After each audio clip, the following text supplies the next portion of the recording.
Great to be here with you. I was back in the green room and I was watching the Diamonds come out and be recognized. Congratulations to all of you. Are you having a good time this week?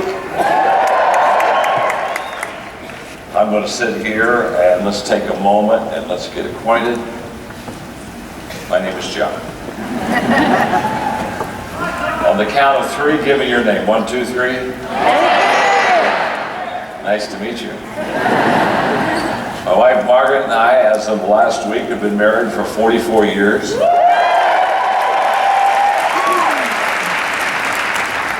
have 2 children, 5 grandchildren. You're all young, you have no clue. But trust me, you've got children, let them live. If you let them live, they'll give you grandchildren. And once you have a grandbaby, my God, once you, that first grandchild you hold in your arms, you look at that baby and you say, wow,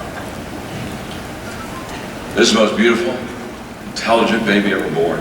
I mean, no one has to tell you, you know that for a fact. And then you look at that grandbaby and you ask yourself the question, why did intelligence skip a generation?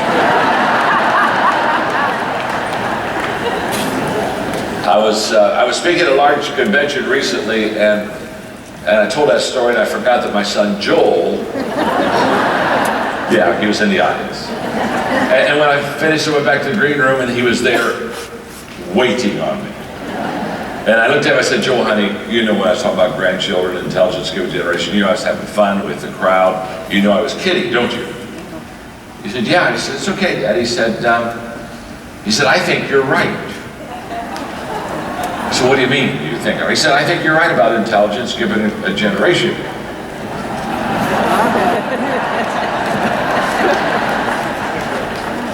I said, you do? He said, yeah. He said, just last week, Grandpa and I had that very same discussion.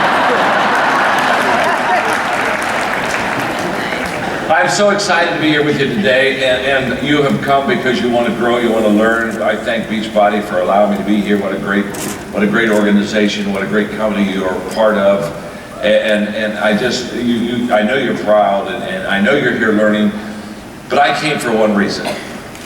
I came to improve your life. I came to put some stuff in you that has potential to not only help you be a success in this organization, but just to help you be a success in life. And so if you'll allow me, I'd like to dive in. I mean, because you came to learn, and I want to teach. So can we get going? Is that all right? Look at your neighbor and say to them, you're about to learn something. Go ahead and tell them that. Okay.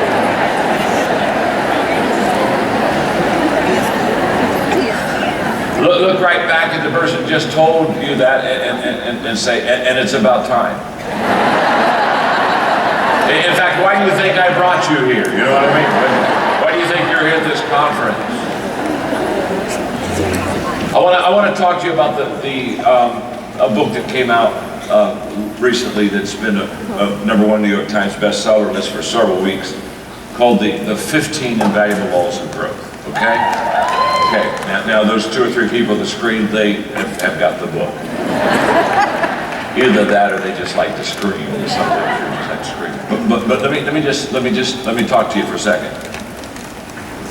I'm for the next 60 minutes, I'm going to give you stuff that has potential to truly change your life in a positive way. So I want you to get your paper or get your iPad and let's go. In fact, look at your neighbor and say, take good notes, okay? And tell them, don't mess around here, okay? Text memo that's on iPad, or it's on my phone. You're ready, aren't you? I'm ready. Do you have a piece of paper? Yeah. Fasten your seatbelts. We're getting ready for a ride, okay? We're getting ready for a ride.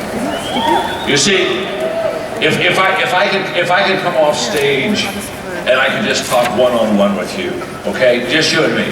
No one else, not 8,000 whatever here. Just you and me. Go to the store and download one.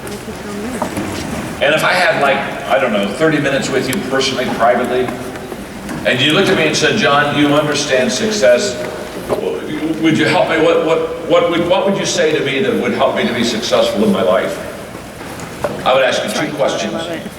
And these two questions will determine more the level of your success, not only in Beachbody, but in life, than any other two questions you'll ever ask yourself. The first question, if I could walk in your life, is I would ask you, what are you doing to develop yourself? In other words, what are you doing personally to get better? How are you growing you? What are you doing to grow yourself? In a moment, I'm going to begin to lay out the laws of growth for you. But I'm here to tell you that 99% of you here probably do not have a personal growth plan. A plan of which you commit yourself on a daily basis to grow yourself. Which would lead me to the second question, what are you doing to develop others? What are you doing to develop your team? What are you doing to develop your inner circle? What are you doing to develop the people around you? What kind of a team are you building? Because in developing others, you compound everything. You compound time, you compound energy, you compound money, you compound influence. Everything compounds the moment that you learn how to develop other people. All highly successful people understand that principle, and so therefore they realize that what they're learning they've got to pass on to others, and how they're growing they've got to teach others how to grow, and they realize that you cannot take others where you haven't been yourself. And so what are you doing to grow yourself, and what are you doing to grow others? What are you doing to develop you? What are you doing to develop your team? Those are the two questions. And in the 15 laws of growth, I lay out laws that are just, that they pass culture. It doesn't matter where you live. It doesn't matter what your business is. They're laws. They're not principles. They're not good ideas. They've been tested. I have a grid to test what is a law and what is not a law. But the laws work. The laws work every time. That's what I want you to hear. They work every time. They work every time. They work with every person. I have the largest leadership training organization in the world, Equip. We've trained 6 million leaders in 175 countries.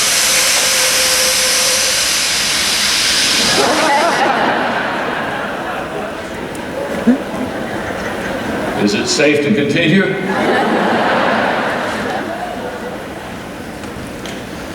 Nothing like Las Vegas, is there, huh? Nothing like Vegas.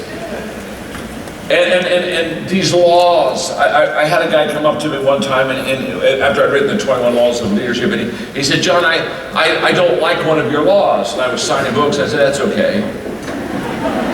And I kept signing books. I mean, and then it bothered him. It was okay that he didn't like one of my laws.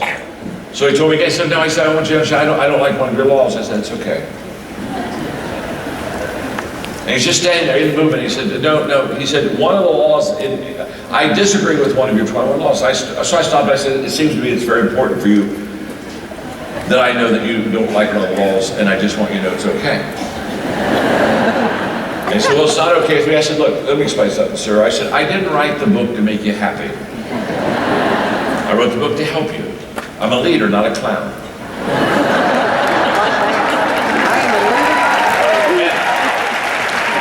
And I could truly care where, it doesn't bother me at all if you like one of the laws. It's like a person saying, you know, I don't like the law of gravity. Just go up to a 4-story building and jump off. You see, immediately you'll buy the law. See, the laws never ask you if you like them. The laws say use them. Take them in your life. Because they'll truly change your life. And I'm not going to be able to do all 15 laws. Of course I'm not going to do all 15. I don't have time to do 15. I mean, that takes a day to do the 15 laws, okay? We've got an hour. So I'm going to give you maybe 4. Besides, why would I give you all 15 laws? You wouldn't buy the book. I've been doing this a long time, folks. I've been doing this a long time. Okay. So let's get going. Law number 1 is the law of intentionality. And the law of intentionality just says very simply, growth doesn't just happen. Because can I tell you something? Most people think growth just happens. My life changed in 1974 when I was having breakfast at the Holiday Inn in Lancaster, Ohio, and a man by the name of Kurt Kampmeyer looked at me and he said, John, what is your plan for personal growth and development? I'm in my early 20s, I'm a young leader, things are going pretty good. And I'm a little embarrassed because as a young leader, I thought I always had to have an answer. And so when he asked me what my plan for personal growth was, I began to talk to him about how hard I worked and the things I did. And he just listened very quietly, probably for 10 minutes. I was kind of like a plane circling an airfield. Are you with me? And it's trying to come in for a landing, going around and around. And I don't have anything else to say, so I just shut up and land that sucker. And as soon as I finished talking, he looked at me and said, "You don't have a plan, do you?" I said, "No, I don't have a plan." Then he said the words that changed my life. He said, "Growth is not an automatic process. You will not grow automatically. You will not get better automatically. It doesn't happen." You see, after we are born, the only thing that's automatic is that we die. That's automatic. You don't have to take a course on this. You don't have to go to a seminar. I mean, just hang long enough, you die, okay? It's automatic. Trust me on that. You don't have to work at it. But especially in things that are important in your life, things that are going to be seeds of success in your life, they are all uphill. They're uphill all the way. You can tell you're on the road to success. It's always uphill. It's never even. It's never down. It's always uphill. There's always intentionality. There is always effort. And so I started talking to my friends, and I began to ask them, okay, I've got to have a plan for growth. And so I went to my friends for the next 6 months. If I ask this question once, I ask it 500 times. I look at people and I'd say, I go to my friends, do you have a personal growth plan? And I got 500 no's. And all of a sudden it hit me. We go through life thinking that we automatically will improve.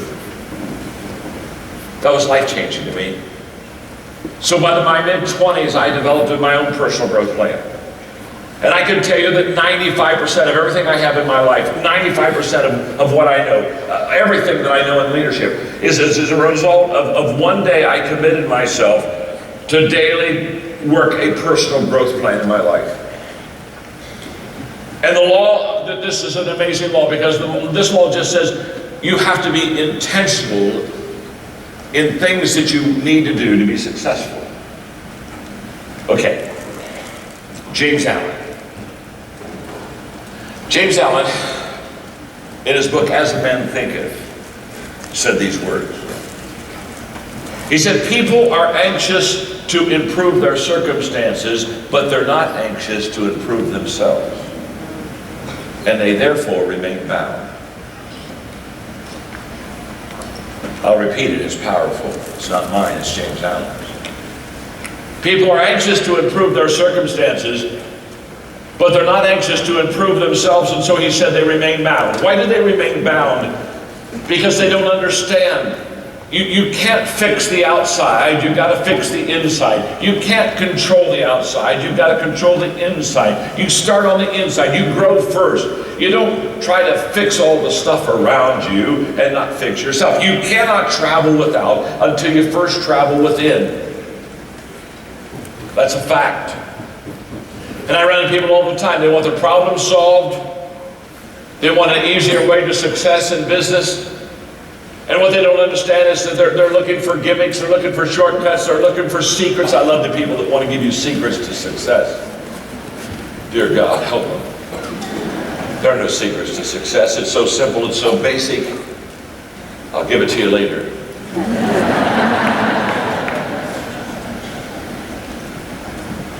James Allen understood. By the way, I read that book when I was in the 7th grade. As a Man Thinketh. It's a classic. It's 72 pages. I read it every year. I have it memorized.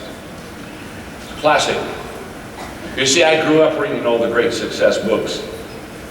Because my father paid us, I'm the middle child, he paid the three of us. Our allowance was based on reading good books.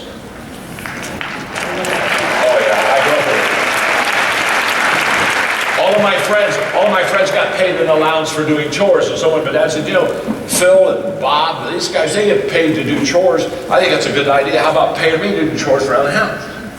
That's a terrible idea.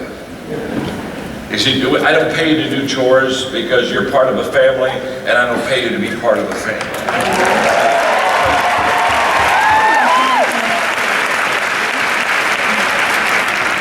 So let me explain it this way, that by the time you were born, John, you already owed your mother for 9 months of ruined board. So shut up and take out the garbage, you know what I'm saying? why would I pay you to take out the garbage unless I wanted you to grow up and be a garbage man? He said, I put my money where my values are. And we were required from the 7th grade on to read 30 minutes a day of required reading, of which he put the books in our hands. I can tell you, well,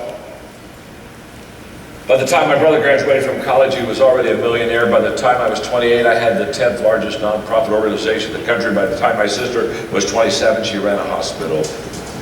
Listen to me very carefully. Listen to me very carefully. Not brilliant kids, not brilliant kids. Kids that were exposed at a very young age to all the success principles. I was reading Success magazine. I was flying down to Rio 2 or 3 years ago in Success magazine. They had the 25 most important books you can read to be successful. I thought, what a wonderful article, and I read it. And then I decided to go back and count the books of the 25 that I had read. 19 of the 25 books that you have to read to be successful, I had already read, devoured, underlined, studied by the time I graduated from high school. 19 of the 25. No wonder. No, it wasn't even a race, folks. It is, the fastest person doesn't win the race. It's the person who starts first. Speed is overrated. Getting started is underrated. Especially getting started first. And what my father did is my father understood that if I can put the good stuff in my kids' lives, and I tell you that because some of you are parents. I did that for my children. I now do that for my grandchildren. They're on a reading program. Of course they're on a reading program. I pay them. We talk about the books. So as a Man Vegas by James Allen, I grew up every year. I read that book from 7th grade, 8th grade, 9th grade. By the time I graduated from high school, I said, this is the book I need to read every year. It's only 72 pages. There's nothing to it. And now what am I saying? Here's what I'm saying. What are you doing right now to intentionally grow yourself? What are you doing today to truly get better? It's a huge question. And if I could walk off the stage, if I could walk off the stage and we could just interact, I would say to you, the most important thing that you can do, the most important thing you can do is when you leave this conference is to get yourself on a personal growth plan. It changed my life. I'm still on a personal growth. I'm 66. I'm still on a personal growth plan. Law number 2. Law number 2. Okay. Law number 2. The law of the mirror. The law of the mirror says you must see value in yourself to add value to yourself. It's a huge law. In fact, it's so important I'm going to sit down and talk to you, okay? Let's just sit down together here. You've got to see value. When you look in the mirror, you've got to see value in yourself to add value to yourself. If you don't see much value in you, you won't put much time in you. You won't put much energy in you. You won't put much money in you. You won't bet on yourself. If you don't see much value in you won't bet on yourself. You know what? If you don't see much value in you, you want somebody else to bet on you. You want somebody else to sponsor you. This is a law on self-image. And the law on self-image basically says, as you see yourself, you'll place value on yourself, and as you see others, you'll place value on them. So if you have a low self-image, you won't put much into you. And if you have a low self-image, you won't put much into others. I know that for a fact. I see it all the time. I watch and I observe people. And one of the greatest things you can do is begin to see value in yourself. And one of the great things I love about Beachbody, one of the great things I love about this type of an organization is they begin to help you see that you have potential and that you can succeed. And I loved it when one of the diamonds was saying, listen to me, you can do this, you can do this, you can do this. And all she was trying to do is just to kind of help you to understand that you're a person of worth, that you're a person of potential. And if you see yourself as a person of worth, you'll bet on yourself. But if you don't see yourself as a person of worth, you won't bet on you. And what's sad is no one else will. Your self-image is the lid on your potential.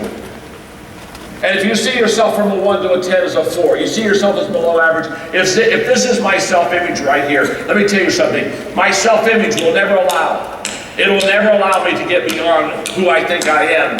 what I think I can become. My self-image literally is the lid on my potential. It doesn't matter whether I'm at Beachbody or any other organization. My self-image is my lid, and my lid will not move until I move my self-image.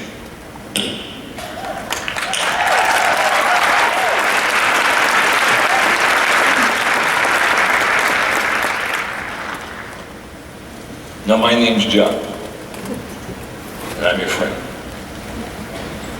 And trust me,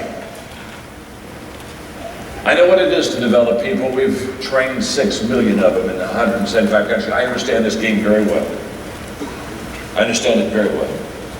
But what I want you to hear from me now is the fact that you are selling yourself short. That you have better potential than what you realize, and you have greater worth than what you understand. And if you can hear anything about my message today, my message is that you were created. God created you for a purpose, with a purpose to be successful. And I want you to understand, that whatever number you've got on your life, that number is where you're going to, if you got a 6 on your life, can I tell you something? You're going to do 5 work. You're not going to do 7 work. You're not going to do 8 work. If you've got a 6 self-image, listen to me very carefully.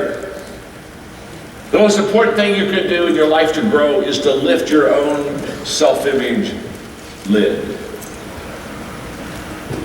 Now, how do you do that? Number 1, you lift your own self-image lid when every day you add value to somebody. When every day you add value to someone else, you begin to lift your self-image lid. Trust me on this, it's a fact.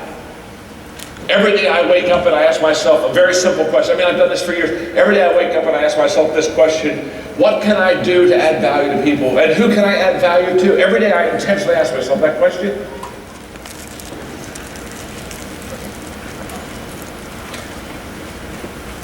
And every day I purposefully, intentionally add value to someone. When I was having breakfast at my hotel this morning, there was an individual that I had seen every morning, and so I went over and introduced myself and asked them for 5 minutes of their time, and I just sat down and I shared with them that I'd watched them as they walked around the people, and they had a good presence about them, and I just wanted to know how much they'd add value to me. Every time I came down from breakfast, they just had a smile, and I just poured myself into this young lady for 5 minutes. She walked away, I could tell. Well, I was adding value. I mean, you'll increase your self-image when you give yourself away. You see, Robert Louis Stevenson said, I determine success by how many seeds I sow daily. He said, it's the seeds I sow daily, not the harvest I reap. Most people, they're looking for the harvest. And I'm telling you today, forget the harvest. Just start sowing seeds. Just start adding value. I've done it for many, many years. I understand. There's a huge return. But if you just sow seeds, if you just add value every day, it'll do something that will unbelievably add value to you. And it will increase your self-image. Let me tell you something else that will increase your self-image. Every day, do the right thing, even though it's the hard thing. I've observed and I've watched people that have a good self-image. They don't cave. They don't follow peer pressure. They make their own decisions, and they make the right decisions, even when it's the hard decisions. They don't back away from them. Wow. Your self-image will so greatly determine your growth. Law number 3. Before I give you law number 3, let me ask you a question. Are you learning something? All right. Then we'll continue. Look at your neighbor and say, are you learning something? Ask your neighbor.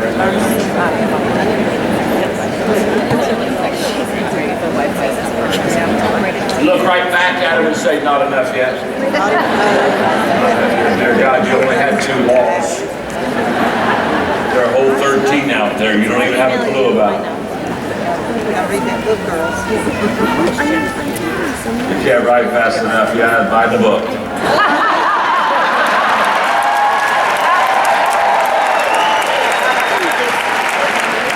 I go fast. I don't expect you to keep up. It's not my first rodeo. Law number three is the law of awareness. The law of awareness says you must know yourself to grow yourself. Oh my gosh. If you're really going to grow you've got to know you. You've got to know yourself to grow yourself. You see, if you and I could have this personal conversation, one of the things I would ask you is, what are your strengths? You see, every one of you in the auditorium, you have two, maybe three, probably not, but could be four strengths. Four is a little heavy, probably two or three is your number. Okay? Three is my number. I thought it was four. Margaret and I were having breakfast the other day talking about it, and she said, no, it's three. I figure, then I'll be two, then I'll be one, then they just bury me, okay? But you have a strength. And one of the questions I would ask you if you and I were talking is, I would ask you, let's talk about your strength. Now I'm talking now about giftedness. I'm talking now about ability. I'm talking about how you are wired. This is not something that you chose, this is you. This is in your DNA. You have a strength, I have it. And what I'm saying to you is, in this area, you've got to know yourself to grow yourself. One of the things I want you to understand is, you have to know what your strengths are. Because whatever your strengths are, that's what you want to grow. In the area of abilities, listen carefully to me, in the area of your abilities, you have to work on your strengths, not your weaknesses. Most people, because of our culture, they work on their weaknesses. When you're in school, if you got an A in math, you got a C in English, what did they tell you to work on? They told you to work on your what? English. Get that grade up, get that C, get that up to a B, work on that weakness. I'm saying if you got an A in math and a C on English, work on your math. Forget your English. You were probably lucky to get a C. Teacher probably liked you and bumped you up a grade. Now, why did you get an A in math and a C in English? Because you have a math mind, not a word mind, not a language mind. It's not dumb, it's not right or wrong, it's just who you are. Your strength is math, it's not English. And see, all of your life, you and I have been taught to work on our weaknesses, and I'm here to say, don't work on your weaknesses. And you say, John, why shouldn't I work on my weaknesses? It's because you're weak. And your weaknesses. In other words, again, my name's John, I'm your friend. You're not any good at that area.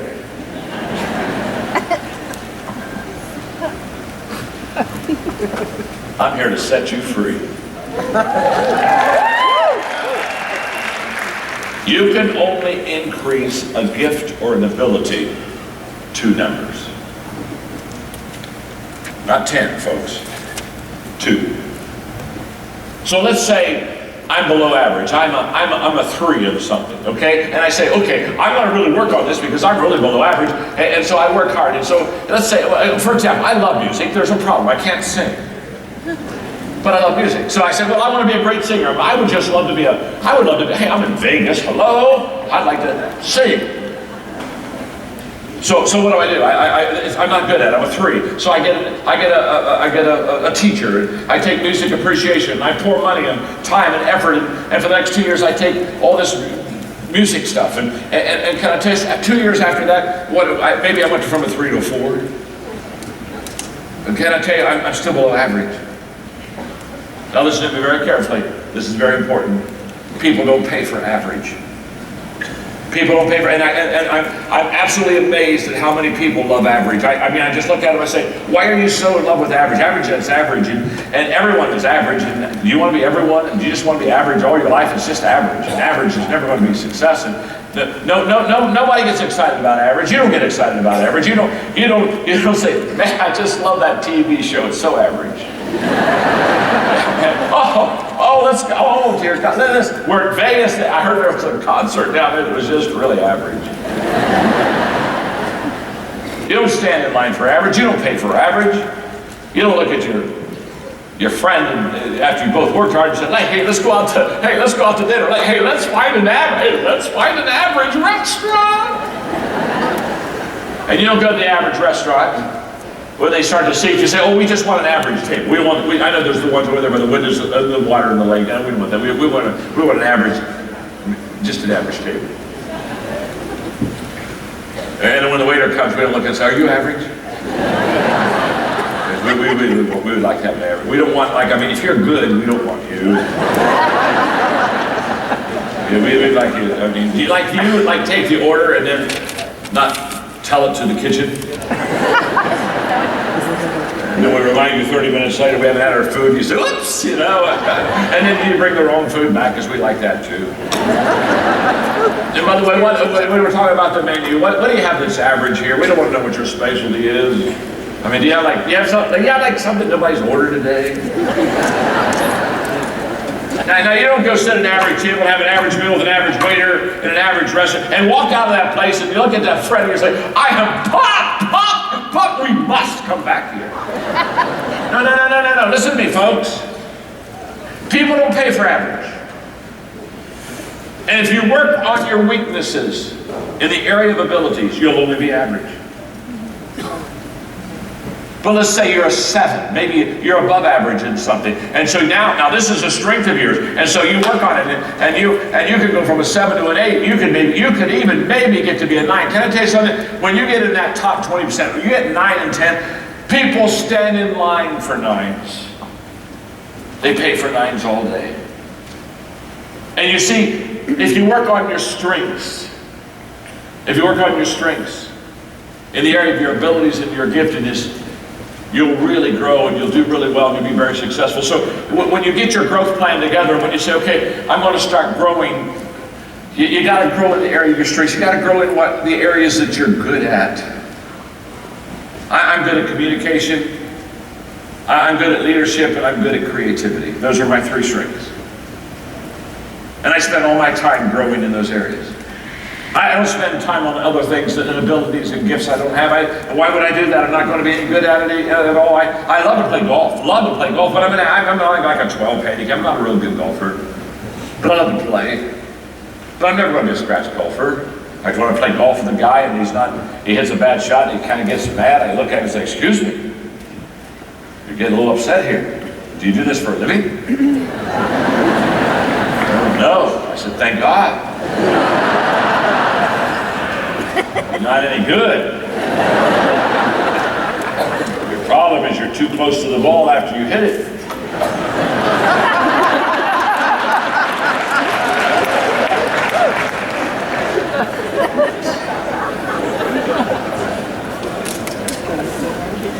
If you didn't get that, you don't belong here.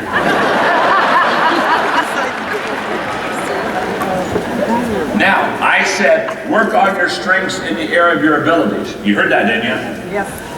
Now let me tell you what you work on. You said, should I work on your weak areas? Yes, let me tell you where you work on your weaknesses. In areas of choices. In areas of choices, work on your weaknesses. In areas of ability, which is not your choice, it's just who you are, work on your strengths.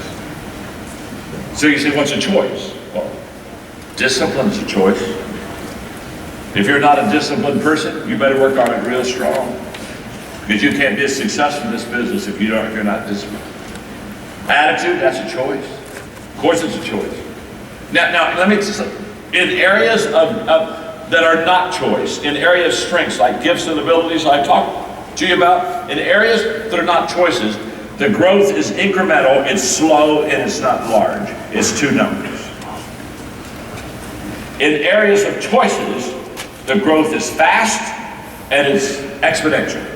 You can go, literally, in areas of choices, you can go from a 1 to a 10 because it's a choice. If you're not disciplined, and one day you say, I can't be a success in this business. I listen to all these diamonds, they're disciplined people. I'm an undisciplined person.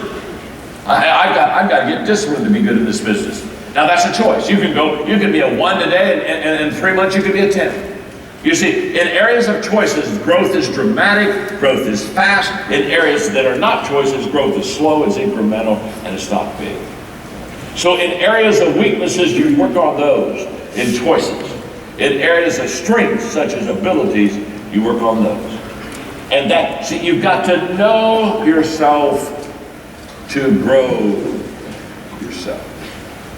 So you don't want to work on everything, because you can work on some things and never get any better. I told you a little bit earlier, I play golf, and I love to play golf, but I'm not really good at golf. And I love these people who say, well, practice more.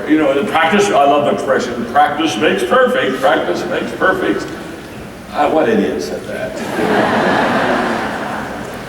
Can I tell you something? If you're not gifted in an area and you practice, it doesn't make you perfect. Practice makes permanent. In other words, if I practice my golf swing, it just means that my slice always goes, the ball goes to the same part of the woods every time. Work on your strengths in the area of ability. Work on your weaknesses in the area of choices. You must know yourself to grow yourself. That's the law of awareness. Let me give you law number 4. Law number 4 is the most important law to me, maybe not to you, of all the 15 laws of growth.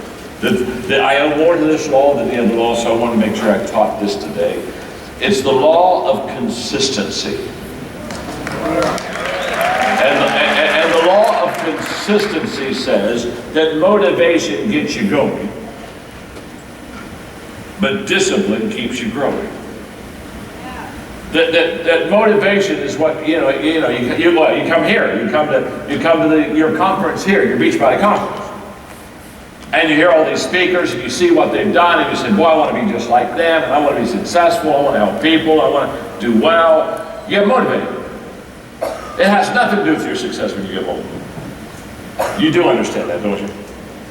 That wears off in about 2 days. And you can say, wow, I was really going to work on this business, but it felt as good today as I did yesterday. Wow. Boy, they need to call another conference. This annual stuff isn't enough. Dear God, we need to do this weekly. We need to have a weekly. I just need a weekly pump up. Whoa, whoa, whoa, whoa. By the way, I'm a motivational teacher, not a motivational speaker. Motivational speakers make you feel good, but the next day you don't know why. You just walk around and say, ooh, I feel good. Ooh, I feel good. I have no clue. Don't know what to do. Ooh, I feel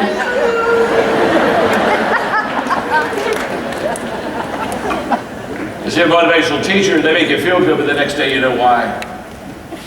If the stuff you are writing down now, if you'll just take this 3 days from now, it works just as good as it does right today. Trust me, folks. I determined a long time ago, I wanted people to enjoy what I said, but I was going to make sure that I said something that could change their life. And the law of consistency will change your life. Now we overlook this law. The reason we overlook this law is because it's not sexy. I mean, consistency. I mean, if somebody said, can I just sit down for a moment and let's just have lunch? I just look up to you so much, and you've taught me so many things, and there are so many things that are wonderful about you. Can I just talk about you and how wonderful you are? And you said, well, yeah, I have time. Take 4 or 5 hours, go ahead. But just think how disappointed you are when they start to talk about how wonderful you are, and the first thing comes out of the mouth and says, the thing I love about you is you are so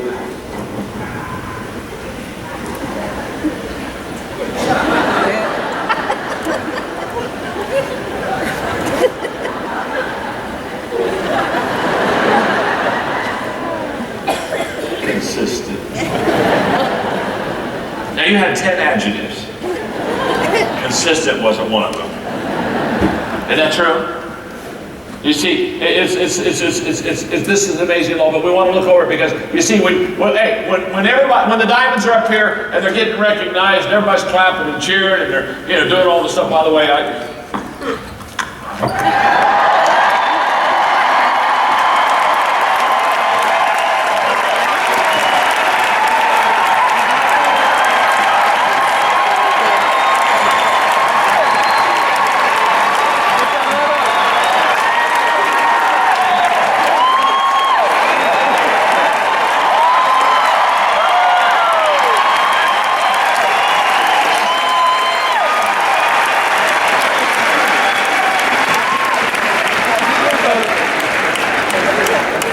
inspired.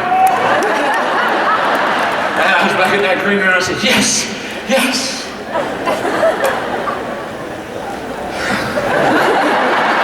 You say, now when did that old man die? After 20 push-ups on stage. Now here's the point. Consistency wins the day. I've been teaching leadership since 1974, almost 40 years. That's consistent. I've been writing books since 1979. That's consistent. I've been developing CDs and DVDs and resources since 1982. That's consistent. In other words, this consistency stuff, it really works. And the problem in so many of these kind of businesses is you jump in for the quick fix. You say, okay, I'm going to give Beachbody a try. Yes, I am. And I'm going to just give it my best effort for 6 months.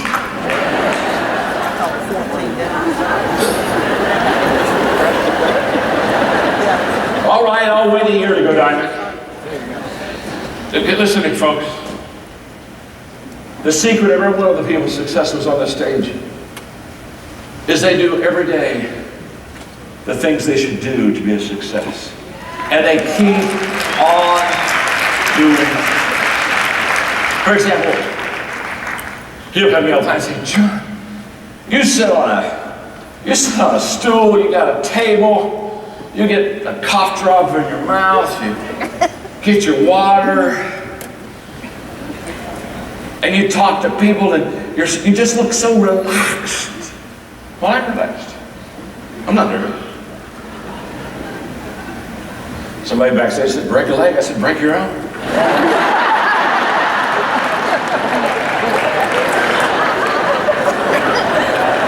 I don't want to break a leg. Dear God, I'm too old for that. But you say, John, you just are relaxed and you just seem so comfortable. I am. I'm not nervous. I wasn't nervous backstage. I'm not nervous now. I'm as relaxed talking to, I don't know, 7,000, whatever, as if somebody's one-on-one over the corner with me and you and I are just having a one-on-one conversation. I'm nervous. And you say, how could you just be so good? It's very simple. I've done this 12,000 times. 12,000. 12,000 times. Let me explain it this way. If I'm not good now, after 12,000 times, we have some real deep issues to discuss. You say, well, John, you just make it look so easy. Well, it's easy. It's as easy as can be. I don't mean to sound kind. It's very easy. I mean, people think I'm working. I don't think I'm working. I'm having fun.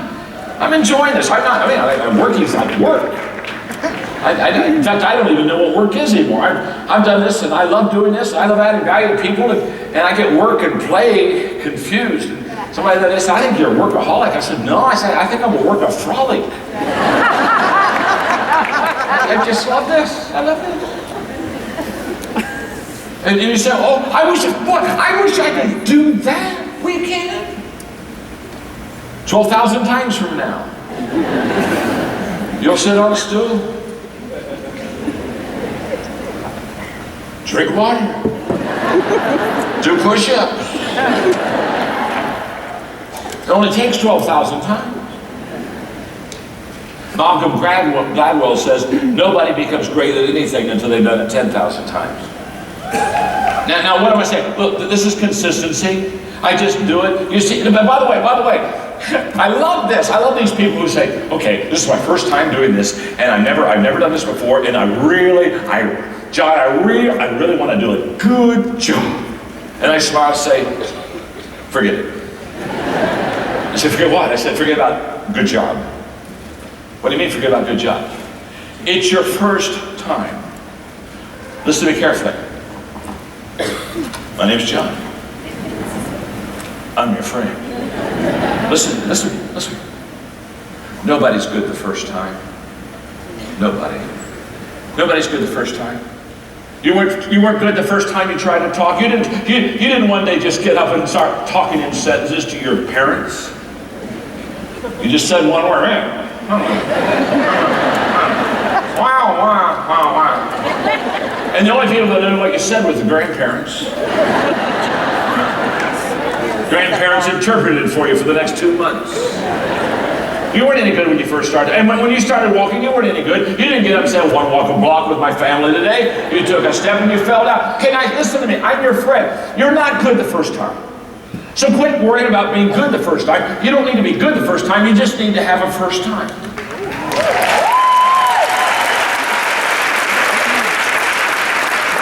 And once you have a first time, you know what you need after a first time? A second time. And after the second time, you need a third time. And after the third time, you need a fourth time. And after the fourth time, you need a fifth time. And after the fifth time, you need a sixth, and a seventh, and an eighth, and ninth, and a 10th, and 11th, and 12th, and 13th, 14th, 15th, 16th, 17th, 18th, 19th, 20th. Hundreds. Listen. You're not good the first time. It's not your goal to be good first time. It's just do it the first time. Do it the first time. Then you learn, and you get a little better, and you get a little better, and you get a little... You see, the law of consistency says you will not be good at anything unless you have been consistent over a long time. You just won't be. So relax. The next time you worry about doing something good for the first time, just start laughing at yourself. Because everybody else is.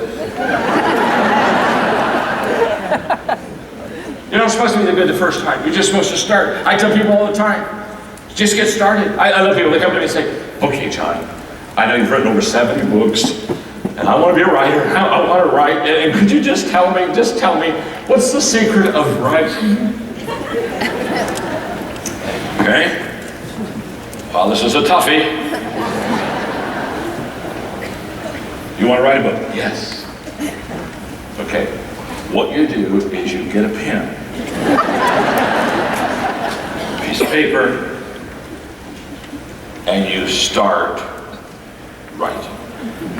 Have you written any words down yet? Oh, no, not yet. But I want to write a book. I want to write a book. Yeah, I do. I want to write a book. But you haven't written anything down. You're on drugs. You see, you've got to start writing. And by the way, when you start writing, it won't be any good. So don't wait to write before you get good. I love to say, well, when I really get a good story, I'll start writing. You're not that good. It took me 1 year to write my first book, and it's only 100 pages. 100 pages. A whole year. Do you want to figure that out? That's 1 page every 3.5 days. Do you want me to break that down for you more? I'm talking about 1 page every 3.5 days. It's about 40 words a day. It's about a word every 30 minutes.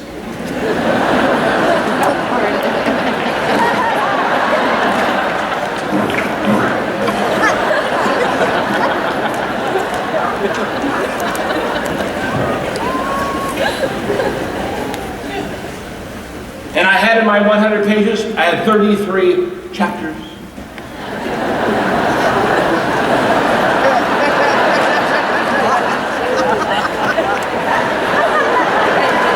Yeah, you heard right. Because you're looking there and saying, did he say 33 chapters? 100 pages, that's 3 pages. Per chapter. First book. I had a lady come up, it's still in print. Shows you how desperate people are. I had a lady come up to me that day and said, this is your first book, would you sign it? I said, yeah. I started to apologize. You know, I'm sorry, John Maxwell.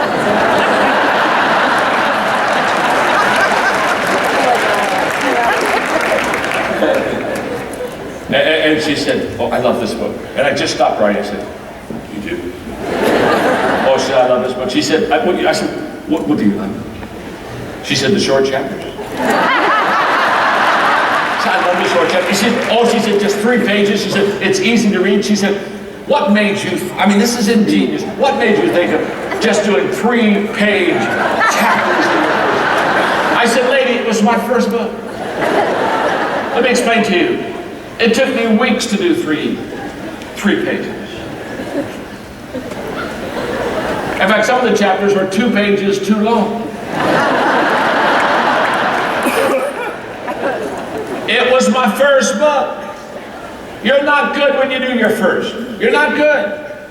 You're not going to be good. You don't even try to be good. You just got to go. You see, the law of consistency, he said, the only way you'll ever become great at anything is to be consistent at something. Did you get it? The only way you'll ever become great at anything is to be consistent with something.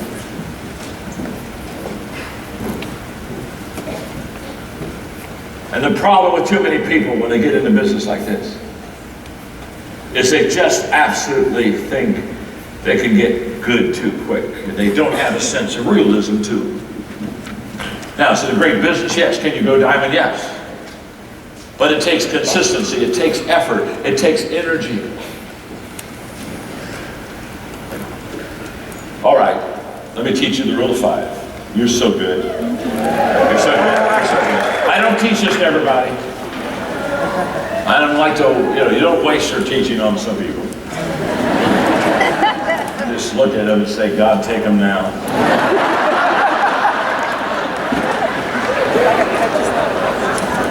Doorbell rang, nobody's home. But you're good. You're good. You're ready.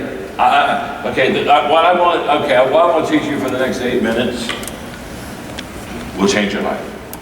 Now, I'm not saying could change your life. If you can grab what I want to teach for the next 8 minutes, you'll catch me. You'll catch me like the guy caught me last night. I was in one of those little candy stores getting me some licorice jelly beans for my nourishment for today. It's part of my preparation. And he came up to me and said, John, he said, I heard you 7 years ago, you changed my life. He said, tell me about it. Rule of 5. I'm going to teach you the rule of 5, and this will change it. So look at your neighbor and say, this will change your life. It's going to change your life. Look back at your neighbor and say, and it needs to be changed. Changed. Clearly.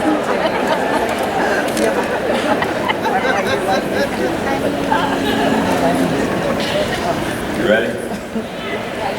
Here's the rule of 5. Here's rule of 5. If you have a tree in your backyard that you want to cut down and you have an axe, if you pick up the axe and you go to that tree and you swing 5 times.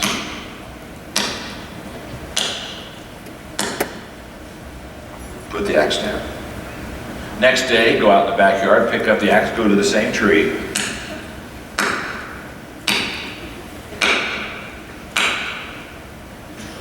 Put the axe down. The next day, you go out in your backyard, you pick up the axe, you go to the same tree.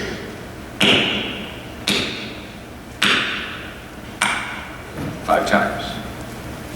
If every day you pick up an axe and you go to the same tree and you take that axe and you swing 5 times at that tree, just 5, not 15, not 50, not 500, 5 times.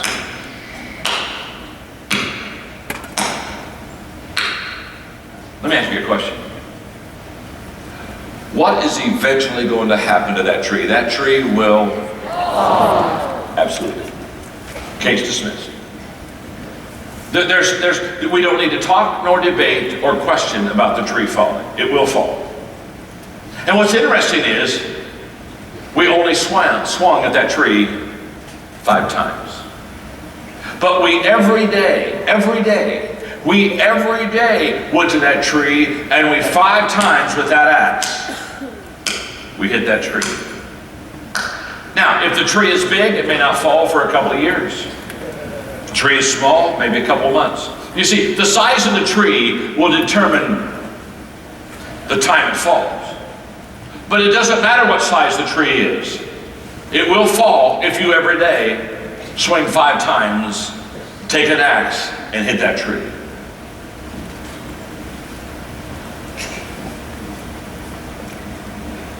You've got to ask yourself a question this morning. What's my tree? What's my dream? what do I really in my life want to accomplish? And by the way, it's what's my tree, not what are my trees. You see, if you go out every day and you swing 5 times at a different tree, you don't knock any trees down, you just have a scarred forest. Most people, that's how they run their life. They just scar things up. They don't fell the tree because they don't consistently come back to the same place and consistently swing 5 times at it. So let's go back to my tree. My tree is writing books. That's what I do. So you say, well, my God, John, how do you've written 72 books? Oh my gosh, oh, how, you must be brilliant, you must be a genius. 72 books, oh. Nothing brilliant, nothing genius. Or I told you how long it took me to write my first book. So genius is not in it. In fact, if you just look at me, all of you should be greatly encouraged today. By the way, this is not in the teaching, but I'm going to stop long enough because you need to hear it. Success creates a gap between you and other people. Are you with me? I call it the success gap. People look at people that are highly successful and they see the money they make and the places they go and the friends they have, the things they do, and they say, oh my God, oh my God, oh my God, they're a star, they're a star. And when you're successful, you've got a choice to make. You can either keep that gap really big and be the star. And if you keep the gap really big, you're the star and you have what they call fans. You have fans that follow you around. They're fans. Or you can make a determination to close that gap. You see, many years ago, I said, I'll close the gap. And you close the gap by not talking about how great you are. You close the gap by talking to people about the things that you've missed and the things that you failed out. You use a lot of self-depreciating humor, and you help people understand that you're not a star. You see, my name's John. I don't want fans in my life. I want friends. And I determined the only way you get friends is close the gap. Because when you close the gap, you make success possible for other people. Now they don't see you as the star and say, I would like to be like you. They see you as a friend and say, I could be like you. All of a sudden it's off of you and what you've done, and it goes to what they can do, and it is empowering, it is releasing to people. And if you really want to, in Beachbody, if you really want to just develop a culture, a culture of success, close that gap. I work hard at it. Well, when I go international, it's just rock star stuff, and I won't allow it. They want to usher me in, they want to usher me out. I get the security guys, I walk through the crowd, I shake hands, we take pictures, I talk, I kiss babies. I want to be your friend. Well, when I'm done today, I want to walk off stage, I want you to say, I can do that. I can be successful. You see, if you want fans when you walk off stage, everybody talks about how great you are. If you want friends when you walk off stage, everybody thinks how great they can be. And there's a world of difference between them. There's a world of difference. Now let's go back to the rule of 5 in writing. People ask me all the time, say, how do you write your books? Well, it's very simple. One word at a time. I've not found another method. I've tried a couple times to a blank page, look at it and go.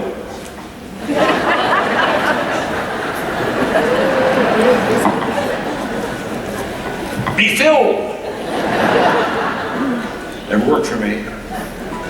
I've got a 4-color pen and a legal pad.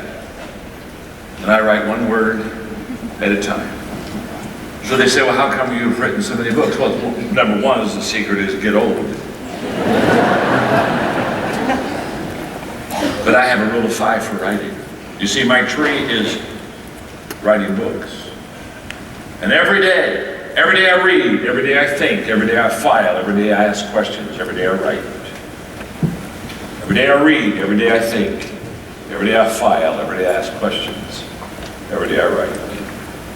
Every day I read, every day I think, every day I file, every day I ask questions, every day I write. Every day I read, every day I think, every day I file, every day I ask questions, every day I write. Every day I read, every day I think, every day I file, every day I ask questions, every day I write. Every day I read, every day I think, every day I file, every day I ask questions, every day I write. And you look at me and say, John, what do you mean by every day?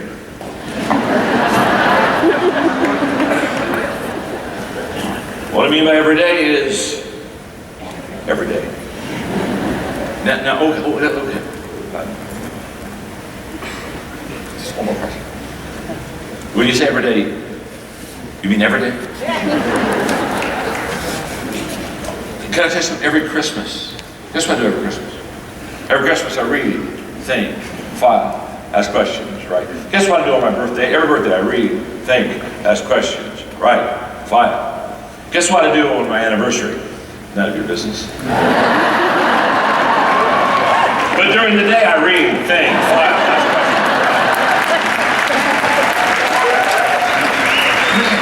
questions. Every day. You see, the key is every day. Can I tell you something? You're better to do essential things every day than big things someday. We overestimate the event. We underestimate the process. And the law of consistency says you can't do that. You can't underestimate the process. The secret. Okay, here, I told you earlier, I'd tell you the secret of success. You thought I'd forgotten it. I've forgotten it. I'm going to tell you right now, the secret of, no, I'm going to tell you right now, it's just too fast. You'll take it for granted. I'll make you wait longer. But look at your neighbor and say, sometime John's going to teach you the secret of success. Go ahead and tell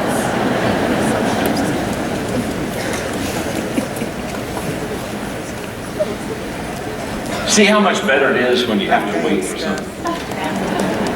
Now you're ready to listen. The secret to your success is determined by your daily agenda. What you do every day determines your success. Every day, by what you do, you're either getting better or worse. Every day, you're either preparing or repairing. Every day. Every day. People come to my life and they say, John, what books? What books should I read? Have you read the 72? I can tell you what books you should read. You should read the 15 Laws of Growth, which I'm teaching on today, because I'm going to give you maybe one more law and I'm done. The second thing you ought to read a book I wrote called Today Matters. That'll change your life. I have what I call the Daily Dozen, 12 things you need to do on a daily basis that will ensure your success. And the third book is How Successful People Think. Because the greatest gap between successful and unsuccessful people is the thinking gap. Successful people think entirely differently than unsuccessful people. By the way, for some good stuff that's just absolutely free, you can follow me on Twitter. Be like 800,000 other people, and the reason that 800,000 people follow me is every day I put quotes. I put success quotes for you every day in there. On Friday I blog a new lesson every week on success. It's free. You can go on the web and get Minute with Maxwell every morning, 60 seconds, where I take a word and I talk to you about how that makes you a better leader. That thing's gone viral all over the world. They're all free, so just go to johnmaxwell.com. You'll get anything. It's all free. It's all free for you. That stuff is. Books aren't. By the way, when I wrote my book, Everyone Communicates, Few Connect, I blogged it. I blogged a chapter a week. We had 100,000 people make comments. And we took some of their comments. They really were good. I'd say, help me. I'd give them the chapter, and then I'd say, make it better. And they'd give me ideas. We averaged changing 6 to 7 things per chapter. And I'd say, just give me your name, And I'd put their little thought in there, and I'd give them credit. I said, I'll give you credit, I won't give you royalties, but I'll give you credit. And then, when the book came out, they were surprised. I took their pictures and I put it all over the book. So when they got the book, they said, here I am, I'm here. Isn't that fun?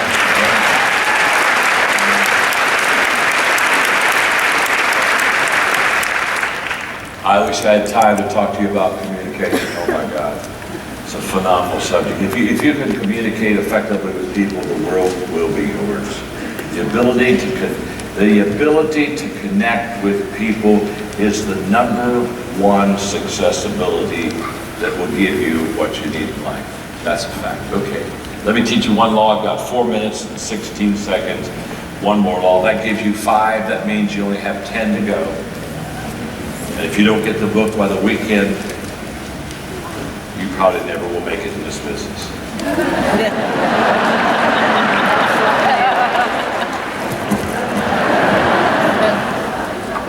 Law number 5 is the law of environment.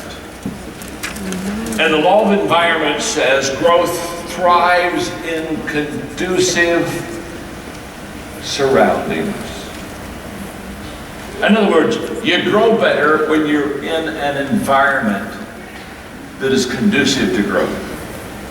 And I saved this law to last because I think that's one of the great contributing things that Beachbody does for you. I think one of the great things that this organization does for you is it gives you a growth environment. It puts you in an environment that is conducive to grow and develop yourself. I mean, you're very fortunate because when I was your age, I wasn't in a growth environment that was conducive. In fact, I was in an organization that wasn't any good. Their idea of progress was moving backwards slowly. Okay? I was in trouble. And so as a 26-year-old kid, I wrote down what I'm going to give to you as I wrap this up today. I wrote down because I needed to put myself in a growth environment, and I wasn't in one. And so I began to ask myself, what does it look like to have a growth environment that is conducive to help me to develop myself? And here's what I wrote. My growth environment is a place, number 1, where others are ahead of me. In other words, somebody's faster, somebody's smarter, somebody's more successful, somebody's more experienced. Other people are ahead of me. I want to be in a growth environment where I'm not number 1. In fact, let me just say this to you. When you're at the head of the class, you're in the wrong class.